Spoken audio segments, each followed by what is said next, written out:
Hello everyone, I welcome you all to हमारा platform. Last class में हम पढ़ रहे थे ह्यूमन डाइजेस्टिव सिस्टम के बारे में। ओके, तो मैंने कमेंट सेक्शन देखा पिछले वीडियो का, उसमें मुझे बहुत सारी क्वेरीज देखी कि आप लोग को जो वर्ड्स है वो हिंदी में भी चाहिए।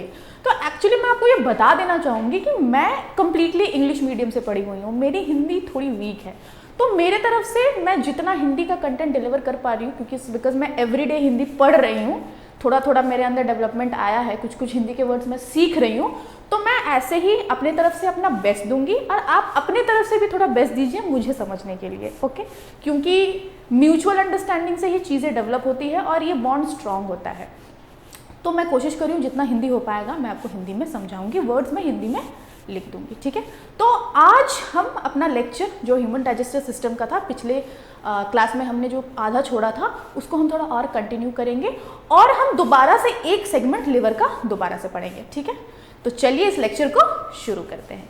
तो लास्ट लेक्चर में हमने पढ़ा था कि सिस्टम क्या होता है, ये सिस्टम बनता कैसे है, उसके बाद हमने डाइजेशन कैसे इनिशिएट हुआ था ये पढ़ा था। हमने माउथ के बारे में पढ़ा, माउथ के अंदर के पार्ट्स के बारे में पढ़ा, फिर हमने उसोफेगस यानी फूड पाइप के बारे में पढ़ा, फिर हमने स्टमक के बारे में पढ़ा, फिर हमने थोड़ा सा लिवर के बारे में पढ़ा। आज हम दोबारा उसी लिवर वाले सेगमेंट से शुरू करेंगे और एंड तक यानी एनस तक पहुंचेंगे और फाइनली हम देखेंगे कि ये जो न्यूट्रिएंट्स है इनका ब्रेकडाउन हुआ किसमें हुआ, ठीक है।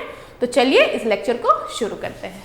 लिवर, आप लोग अपने बाबू सोना को बोलते होंगे ना, भाई तू मेरे जिगर का टुकड़ा है, तू मेरी जिगर की टुकड़ी है, जो भी है आप जो भी बोलते होंगे, दैट्स योर पर्सनल मैटर, मुझे उससे कुछ लेना देना नहीं है, आप बोलते होंगे। तो ये जो लिवर या जिगर होता है, लास्ट क्लास में भी मैंने आपको बताया था, इसका जो वेट होता है वो 1.2 to 1.5 kg होता है, सबसे पहली चीज। दूसरा हमने पढ़ा था कि ये सबसे लार्जेस्ट ग्लैंड यानी सबसे बड़ी ग्रंथि होती है, ठीक है। और साथ ही साथ हमने ये पढ़ा था कि ये राइट साइड में मेरे एब्डोमेन के, मेरे पेट के राइट साइड में प्रेजेंट होता है। उसके बाद हमने ये पढ़ा था कि ये करता क्या है, फंक्शन क्या है इसका डाइजेशन में। इसका फंक्शन है डाइजेशन में कि ये बाइल जूस बनाता है, पित्त रस बनाता है, ठीक है। अब ये क्या बनाता है, पित्त रस बनाता है, जिसको कि हम कहते हैं बाइल जूस, ठीक है। इतना हम समझ गए थे, बाइल जूस, ठीक है। अब ये जो बाइल जूस है, जो पित्त रस है, ये जो लिवर प्रोड्यूस करता है, ये लिवर में स्टोर नहीं रहता है, ये एक दूसरे ऑर्गन में स्टोर रहता है जिसे हम गॉल ब्लैडर बोलते हैं। और हिंदी में हम गॉल ब्लैडर को पित्ताशय बोलते हैं। क्या बोलते हैं? पित्ताशय। अब यहाँ पे जो पित्त रस यानी बाइल जूस होता है जाके मेरे गॉल ब्लैडर में स्टोर रहता है, कॉन्सेंट्रेट होते रहता है। अब इस पित्त रस में होता क्या है? इस पित्त रस में दो चीज होते हैं, मैंने बताया था। एक होता है बाइल सॉल्ट, जिसको हम पित्त लवण बोलते हैं, और होता है बाइल पिगमेंट, जिसे हम पित्त वर्णक कहते हैं, ठीक है। बाइल सॉल्ट हो गया और बाइल पिगमेंट हो गया। अब ये जो बाइल पिगमेंट है, पित्त रस है, बाइल जूस है, पित्त रस है, ये करता क्या है? ये फैट को, लिपिड को तोड़ने का काम करता है। पहले टूटेगा तब जाके ये डाइजेस्ट होगा। ये कार्बोहाइड्रेट और प्रोटीन जैसा नहीं है कि डायरेक्ट इसको ब्रेक डाउन कर सकते हैं। इनके लिए पहले एक प्रोसेस होता है जिसे हम इमल्सिफिकेशन कहते हैं। इसमें क्या होता है कि वो पहले छोटे छोटे टुकड़ों में टूटते हैं, अब उसके बाद उसके ऊपर और सारे एंजाइम आते हैं और फिर उनका जो डाइजेशन का प्रोसीजर है वो आगे कैरी फॉरवर्ड होता है, ठीक है। इतना समझ गए? अब हम लोग देखेंगे पैनक्रियास के बारे में। पैनक्रियास को क्या बोलते हैं? अग्नाशय। अग्नाशय के बारे में पढ़ेंगे। ये जो अग्नाशय होता है, इस अग्नाशय का जो वेट होता है, वजन होता है, ये कुछ 70 ग्राम के अराउंड होता है। जो मेल होते हैं, पुरुष और महिलाओं में, इनका वेट वैरी करता है। महिलाओं में थोड़ा कम होता है इसका वजन और जो पुरुष होते हैं, जो मेल होते हैं, उसमें इसका वजन थोड़ा सा ज्यादा होता है, बहुत माइन्यूट डिफरेंस होता है, कुछ खास फर्क नहीं होता है। ठीक है, अब ये जो पैंक्रियाज है, पैंक्रियाज के अंत, ये जो पैंक्रियाज है ये एक तरह की ग्रंथि है, एक तरह का ग्लैंड है। ठीक है, ये तो हम जानते हैं कि एक तरह का ग्लैंड है, बट आपको ये भी पता होना चाहिए कि जो ग्रंथि होती है वो दो तरह की होती है। एक होती है एंडोक्राइन, एंडोक्राइन को हम बोलते हैं अंतःस्रवी, और दूसरा होता है एक्सोक्राइन जिसको हम बोलते हैं बहिश्रवी। ठीक है, ये दो तरह के ग्लैंड्स होते हैं, ग्रंथियां होती है। जो पैंक्रिया होता है इसके अंदर ये दोनों ही चीज प्रेजेंट होती है, ये दोनों ही तरह की ग्रंथि जैसे काम करती है, ये एंडोक्राइन भी है और ये एक्सोक्राइन भी है, दोनों तरह का इसके अंदर रोल होता है। डाइजेशन के प्रोसीजर में इसका जो एक्सोक्राइन वाला पार्ट होता है, मतलब बहिश्रवी वाला जो पार्ट होता है, ये काम आता है, और ये जो एंडोक्राइन वाला पार्ट है, अंतःस्रवी वाला पार्ट है, ये हम आगे जब एंडोक्राइन ग्लैंड्स के बारे में, एंडोक्राइन सिस्टम पढ़ेंगे तब हम पढ़ेंगे। तो इसका जो बहिश्रवी ग्रंथि वाला पार्ट है वो मेरा डाइजेशन में हेल्प करता है, और क्या करता है, ये कुछ जूसेस सिक्रीट करता है, और इन जूसेस को हम बोलते हैं अग्नाशय रस। ठीक है, इनको क्या कहते हैं, अग्नाशय रस। और ये जो अग्नाशय रस होता है ये तीन होते हैं, मेजर तीन होते हैं, जिससे आपको एग्जाम में सवाल आएगा। एक होता है ट्रिप्सिनोजेन, दूसरा होता है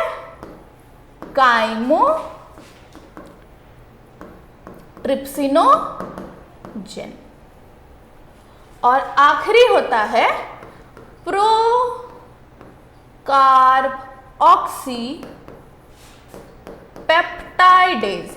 ये तीन जो मेन पैंक्रियाटिक जूस होता है जिसको हम अग्नाशय रस बोलते हैं, ये तीन मेजर होते हैं। आपको लास्ट क्लास में ये चीज मैंने आपको बताई थी कि जब किसी एंजाइम के एंड में ओजन आ जाता है तो वो हम क्या बोलते हैं, इनएक्टिव फॉर्म में है, उस फॉर्म में वो काम नहीं कर सकता। तो यहाँ पे भी हम देख रहे हैं ओजन है, यहाँ भी ओजन है, यहाँ पे प्रो इस्तेमाल किया गया है। इससे हम ये समझ सक रहे हैं कि ये जो तीनों जूसेस, इन जूसेस के अंदर ये जो तीनों एंजाइम है, ये तीनों इनएक्टिव फॉर्म में है, एक्टिव फॉर्म में है, एक्टिव फॉर्म में नहीं है, ये ऐसे डाइजेशन में हेल्प नहीं कर सकते हैं। अब इसे मुझे एक्टिव बनाना होगा। अब एक्टिव बनाने के लिए ये और आगे जाएगा, और जब इंटेस्टाइन में, आंतों में पहुंचेगा तब ये जाके एक्टिव फॉर्म में कन्वर्ट होगा। तो ये चीज हम आगे पढ़ेंगे। ठीक है, ये आप देख सकते हैं कि ये जो मेरा पैंक्रिया है ये कुछ इस तरह का दिखता है। एक बहुत ही क्लियर पिक्चर में लेके आई हूँ पैंक्रिया का, देख सकते हैं एक पत्ते जैसा दिख रहा है, पत्ते जैसा। ये एक लीफ लाइक स्ट्रक्चर है, इसे हम लीफ लाइक स्ट्रक्चर भी बोलते हैं। ठीक है, पत्ते जैसा दिख रहा है। ठीक है, आगे बढ़ते हैं।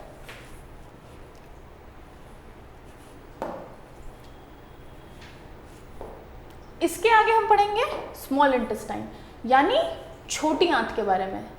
ओके, अब हम पढ़ेंगे छोटी आंत के बारे में। ये जो हमारी छोटी आंत होती है इसका लेंथ कितना होता है, सबसे पहले तो ये समझते हैं। ये जो हमारी छोटी आंत है उसका लेंथ कितना है। हमारी जो छोटी आंत होती है उसका लेंथ होता है अराउंड आपका 6.5 मीटर। मेरा पूरा जो एलिमेंट्री कैनाल था, माउथ से लेके एनस तक, वो कितना था, 9 मीटर का था। ये अकेला स्मॉल इंटेस्टाइन यानी छोटी आंत जो है वो 6.5 मीटर का है। तो आप सोच सकते हैं ये कितना ज्यादा कॉइल्ड रहता है। आप देख सकते हैं कैसा एकदम कॉइल्ड सा एकदम छोटे से जगह पे एकदम कॉम्पैक्ट करके इसको रखा गया है। उसके बाद हमें पढ़ना है कि ये जो हमारी छोटी आंत होती है, इस छोटी आंत के कितने पार्ट्स होते हैं। ठीक है, हमारा जो स्मॉल इंटेस्टाइन या छोटी आंत होती है, स्मॉल इंटेस्टाइन, इसके 3 पार्ट्स होते हैं। इसको 3 पार्ट्स में डिवाइड किया जाता है। सबसे पहला होता है ड्यूडेनम,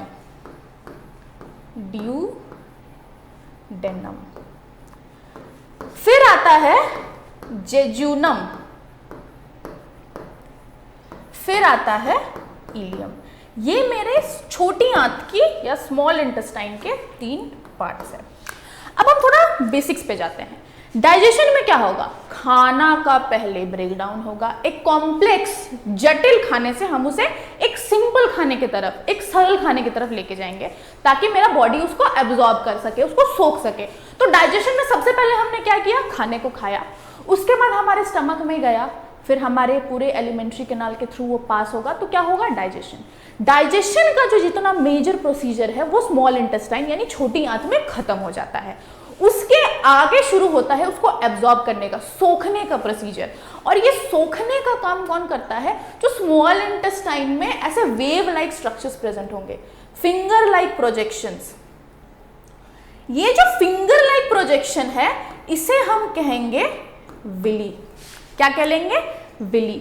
ये जो विली है ये इस शेप में ऐसे वेव लाइक, ऐसे फिंगर लाइक प्रोजेक्शन की तरह क्यों है, फिंगर लाइक प्रोजेक्शन की तरह क्यों है, फिंगर लाइक प्रोजेक्शन की तरह इस वजह से है ताकि जो सरफेस एरिया है वो ज्यादा कवर कर सके, ज्यादा एरिया वो कवर कर सके, ज्यादा से ज्यादा एब्जॉर्प्शन वो कर सके। इस वजह से जो विली का जो शेप होता है वो ऐसे फिंगर लाइक, वेव लाइक होता है ताकि वो ज्यादा से ज्यादा एरिया को कवर कर सके।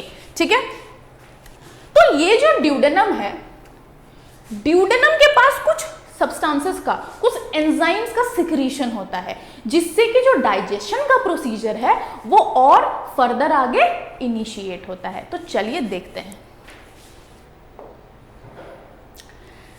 अब इंटेस्टाइनल ग्लैंड्स के बारे में पढ़ेंगे, मतलब आंतों की ग्रंथि के बारे में पढ़ेंगे। ठीक है, अब ये जो आंतों की ग्रंथि है, आंतों की ग्रंथि से कुछ एंजाइम्स का सिक्रीशन होता है और इसमें से मेजर जो एंजाइम होता है वो होता है एंटेरोकाइनेज।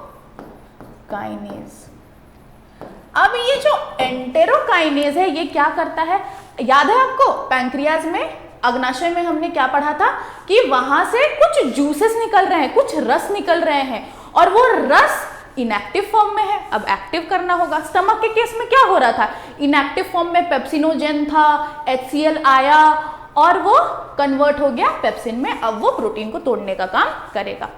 यहां क्या होगा, ये जो एंटेरोकाइनेज है वो जो पैंक्रियाटिक जूस आएगा, पैंक्रियाटिक जूस पोर होगा स्मॉल इंटेस्टाइन में, छोटी आंत में, वो एंटेरोकाइनेज जो है उसको ब्रेक डाउन करने का काम करेगा। और किस किस चीज में ब्रेक डाउन करेगा, ट्रिप्सिनोजेन को किस में कन्वर्ट कर देगा, ट्रिप्सिन में। और ये जो ट्रिप्सिन है ये आगे जाके हमने स्टमक में पढ़ा कि पेप्सिन ने प्रोटीन को तोड़ा, अब तोड़ के एक स्ट्रक्चर, एक फॉर्म में उसको कन्वर्ट कर दिया, उसको और सिंपलर फॉर्म में कन्वर्ट करने का काम कौन करेगा, वो हमारा ट्रिप्सिन करेगा। अब ये जो ट्रिप्सिन है, ये ट्रिप्सिन जाके जो बाकी और मेरे पैंक्रियाटिक एंजाइम्स है उनको एक्टिव फॉर्म में कन्वर्ट करेगा और ये मेजरली आपके फैट, मेरा फैट का इमल्सिफिकेशन हो गया, छोटे छोटे टुकड़ों में वो कन्वर्ट हो गया, फैट को हम वसा कहते हैं, छोटे छोटे टुकड़ों में कन्वर्ट हो गया, उसको भी फर्दर डाइजेशन करने का काम करेगा। जो इंटेस्टिनल जूस होंगे, आंतों की जो रस होगा, आंतों में जो रस प्रेजेंट होता है वो मेजरली आपका किस चीज का डाइजेशन में हेल्प करेगा, आंतों की ग्रंथि से जो रस निकलेगा, रस या जूस निकलेगा, आंतों का रस बोल सकते हैं जिसे हम, वो क्या करेगा, वो प्रोटीन प्लस फैट, या इसको हम लिपिड्स भी बोल सकते हैं, आप लिपिड्स ही कहिए, आपके लिए ज्यादा सही रहेगा लिपिड्स को कहना। थोड़ा मैं इसका साइज, थोड़ी तकलीफ हो रही है, ओके, हाँ हो गया। लिपिड्स, प्रोटीन और लिपिड्स का जो ब्रेक डाउन है उसमें हेल्प करेगा। ठीक है, अब हम थोड़ा और आगे बढ़ते हैं। हाँ, और एक इंपॉर्टेंट चीज मेरे ध्यान से निकल गया, जो स्टमक होता है उसमें जो हमें मीडियम चाहिए वो एसिडिक चाहिए, ठीक है, लेकिन इंटेस्टाइन में मुझे अगर एंजाइम्स का एक्शंस, एंजाइम से काम करवाना है, एंजाइम अगर सब्सटेंसेस को ब्रेक करेगा तो उसके लिए जो मीडियम मेरे को चाहिए वो अल्कलाइन मीडियम चाहिए, अल्कलाइन पीएच चाहिए। ठीक है, अब हम पढ़ेंगे लार्ज इंटेस्टाइन के बारे में। स्मॉल इंटेस्टाइन में हमने क्या क्या पढ़ा कि एक तो उसके अंदर ग्रंथियां होती है, इंटेस्टिनल ग्लैंड्स होते हैं जो प्रोटीन का, फैट का ब्रेकडाउन में हेल्प करता है। उसके बाद जब हम थोड़ा आगे बढ़ते हैं तो उसमें विली प्रेजेंट होता है। वो विली क्या करेगा, वो जो कॉम्प्लेक्स फूड से हमें सिंपलर फूड बनाया उसको एब्जॉर्ब करने का काम करेगा। अब एब्जॉर्प्शन हो गया, लेकिन जब मेजर फूड का एब्जॉर्प्शन हो गया उसके बाद थोड़ा बहुत पानी भी तो रह गया। ऐसा तो नहीं है ना कि कुछ भी खा रहे हैं उसके अंदर पानी नहीं है, कुछ भी खा रहे हैं उस कंटेंट के अंदर पानी तो है। अब उस पानी को भी मेरे को एब्जॉर्ब करना है। साथ ही साथ हम बहुत सारे मेडिसिन खाते हैं, बहुत सारी दवाइयाँ खाते हैं, उनको भी तो एब्जॉर्ब करने की ज़रूरत है। तो उन सब का जो एब्जॉर्प्शन है वो कहाँ होगा, लार्ज इंटेस्टाइन में होगा, यानी कि बड़ी आंत में होगा। और ये जो मेरी बड़ी आंत है इसका जो लेंथ होगा ये अराउंड 1.5 मीटर होगा। और इसके भी 3 पार्ट होंगे। लार्ज इंटेस्टाइन या बड़ी आंत जो होगी मेरी, इसके भी 3 पार्ट होंगे। क्या क्या होगा, सबसे पहला होगा सीकम, दूसरा होगा कोलोन एंड आखिर में होगा रेक्टम। ये 3 चीजें होंगी। तो लार्ज इंटेस्टाइन में मेजरली क्या होगा, एब्जॉर्प्शन का काम होगा, सोखने का काम करेगा। यहां मेजर रोल है एब्जॉर्प्शन का। और आप डायग्राम देख सकते हैं कि ये किस तरह का दिख रहा है, ये किस तरह का दिख रहा है। और यहाँ पे आप एक छोटा सा कीचुआ, कीड़ा जैसा स्ट्रक्चर देख रहे हैं ना, इसको हम कहते हैं अपेंडिक्स, वर्मी फॉर्म अपेंडिक्स इसका पूरा नाम है, जिसको हम हिंदी में कहते हैं अनुबंध। ठीक है, ये अपेंडिक्स पहले के ज़माने में जो बहुत टाइम पहले जो हमारे एंसेस्टर्स थे, जो प्लांट बेस्ड फूड, पेड़ पौधों को ज़्यादा खाते थे, उस टाइम पे इसका रोल था कि वो जो सेल्यूलोज होता है ना, उसको डाइजेस्ट करने का काम करता था। ठीक है, लेकिन अब हम वैसा प्लांट बेस्ड फूड खाते नहीं है, हम पका के खाते हैं चीज़ों को। पहले के लोग क्या करते थे, कच्चा ही खा जाते थे सब चीज़ें, बट हम पका के खाते हैं। तो अब इसका कोई खास काम नहीं है, इसीलिए ये वेस्टिजियल है, अब ये किसी काम का नहीं है। तो कभी कभी इसमें इन्फ्लेमेशन, सूजन वगैरह हो जाता है, कि हम सुनते भी हैं किसी किसी का अपेंडिक्स फट जाता है, तो वो कुछ इन्फेक्शंस की वजह से इस पे प्रॉब्लम्स होती है। तो यही जो वॉर्म लाइक स्ट्रक्चर हम देख रहे हैं ना, कीड़ा कीचुआ जैसा स्ट्रक्चर, इसी को हम कहते हैं अपेंडिक्स। और ये जो मेरे सीकम वाला पार्ट होता है, लार्ज इंटेस्टाइन का जो पार्ट है सीकम के पास, ये जो पहला सेक्शन है ना, सीकम का ही एक आउटग्रोथ होता है अपेंडिक्स। ठीक है, समझ गए। और हमने साथ में ये भी समझ लिया कि जो लार्ज इंटेस्टाइन का रोल क्या होता है। मेजर रोल होता है लार्ज इंटेस्टाइन का एब्जॉर्ब करना, पानी को एब्जॉर्ब करेगा, ड्रग्स को एब्जॉर्ब करेगा, ये सारा एब्जॉर्प्शन का काम करेगा मेरा लार्ज इंटेस्टाइन। अब मान लीजिए कि डाइजेशन में पहला स्टेप हो गया, इंजेशन हो गया, मैंने खाना खा लिया, फिर मैंने उसको छोटे छोटे टुकड़ों में तोड़ दिया, सिंपल फूड, कॉम्प्लेक्स फूड को मैंने सिंपल फूड में तोड़ दिया। उसके बाद क्या किया, मैंने उसको एब्जॉर्ब भी कर लिया। एब्जॉर्ब करने के बाद होता है असिमिलेशन। असिमिलेशन में क्या होता है कि जो मैंने खाना एब्जॉर्ब किया, अब मेरे बॉडी के जो सेल्स है, मेरे बॉडी की जो कोशिकाएं हैं, उस खाने से एनर्जी प्रोड्यूस करेगी, ताकि मेरे बॉडी के जितने एक्टिविटीज़ है, बॉडी से जितने भी एक्टिविटीज़ हो रही हैं, उनको एनर्जी मिल सके, उनको सपोर्ट मिल सके। ठीक है, और फाइनल जो प्रोसीजर होता है उसको हम कहते हैं इजेशन। मतलब जो वेस्ट प्रोडक्ट, अब जितना कुछ खाया सारे का सारा तो यूजफुल नहीं था, कुछ वेस्ट तो बच जाएगा जो मेरा बॉडी डाइजेस्ट नहीं कर सका, जिसका मेरे बॉडी को कोई काम नहीं है, उसका क्या होगा, उसको हम अपने बॉडी से बाहर निकाल के फेंक देंगे। तो ये जो स्टोर करने का काम करता है, ये मेरे लार्ज इंटेस्टाइन का रेक्टम वाला पार्ट जो होता है वो स्टोर करने का काम करता है। जितना भी फीकल मैटर जिसे हम कहते हैं, जो मेरे काम का नहीं है, जो अनडाइजेस्टेड है, जो डाइजेस्ट नहीं हो पाया, वो कहाँ स्टोर रहता है, वो मेरे रेक्टम में स्टोर होता है। और उसके बाद वो जब उसे सिग्नल मिलता है, जो एनस होता है, जो सबसे लास्ट सेगमेंट होता है, मैं आपको दिखा देती हूँ कैसा दिखता है।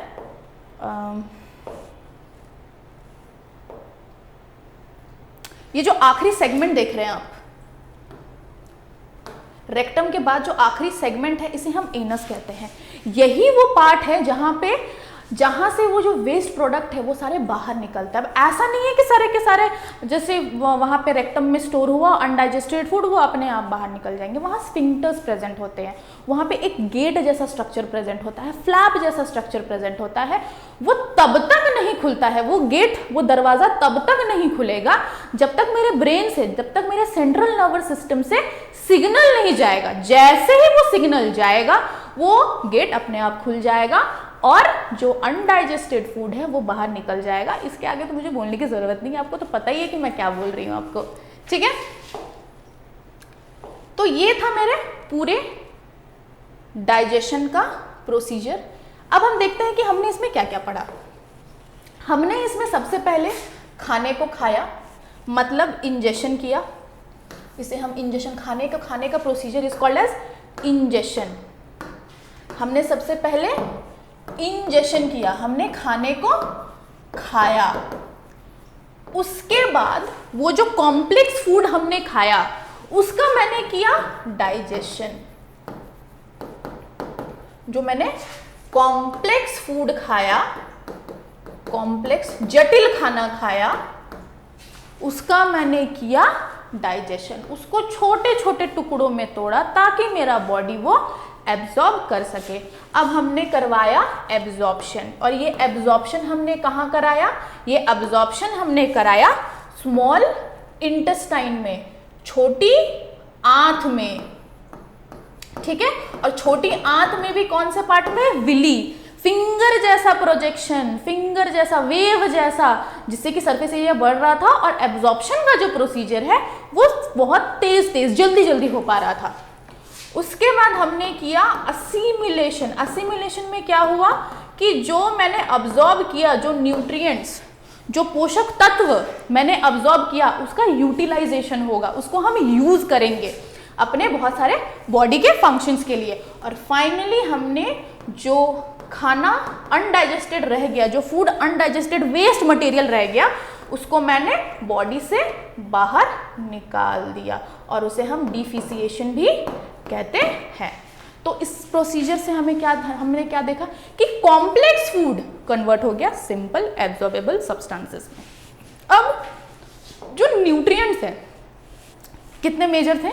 कार्बोहाइड्रेट, प्रोटीन और लिपिड, ठीक है। जो मेरा कार्बोहाइड्रेट है यानी कि जो हमारा शर्करा है वो किसमें कन्वर्ट हुआ? ग्लूकोज में। तो आपने कभी कभी देखा होगा कि जैसे आप बीमार पड़ गए, ठीक है, आप बीमार पड़ गए, आप बहुत कमजोर पड़ गए, तो डॉक्टर क्या बोलते हैं? ग्लूकोज चढ़ा दो, ठीक है।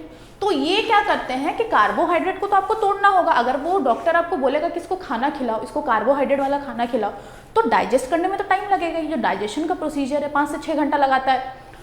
तो उससे बेटर उन्होंने क्या किया, ये जो सिंपलर फॉर्म है उसी कार्बोहाइड्रेट का जो मेरे को एनर्जी देगा, उन्होंने आपको डायरेक्टली वही सजेस्ट कर दिया।